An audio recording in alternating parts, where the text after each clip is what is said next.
Стихия Земли для вас. Дьявол.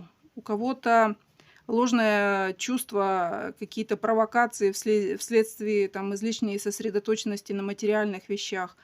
У кого-то именно за материальное в нашем мире отвечает дьявол. Пентакли, деньги – это дьявол. За них вот вам вышел самый главный, кто-то отвечает в нашей жизни.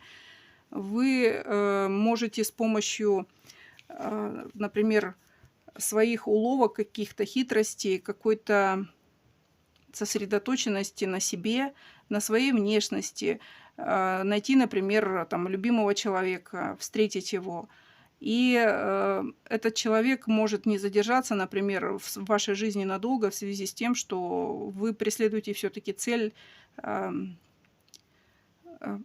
получить как можно больше материальных благ. А тут вышло, видите, дьявол и жрец. А жрец – это Бог.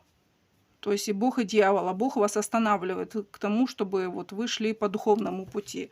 И вам об этом стихия Земли говорит, о том, что деньги – это хорошо, но выбор, например, занятого мужчины в треугольнике – это порицаемо обществом. Поэтому хорошо все в меру, не надо перегибать, поэтому вам тут выбор-то дается или по тому пути, или поэтому вам стихия Земли дает такой выбор. И, соответственно, дьявол искушает, а Бог возвращает всех на круги своя, потому что, не разобравшись в ситуации или не до конца узнав человека, например, можно вступить с ним в отношения, окажется, что он женат. Ну, это как пример.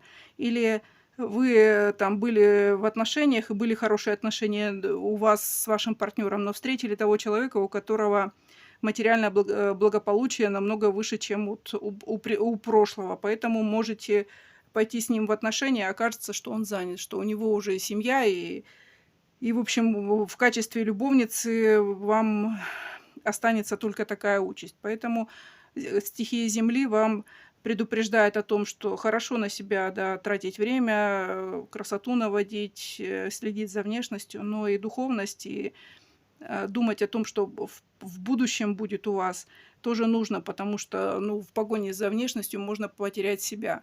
Поэтому вот стихия Земли вам об этом хочет сказать.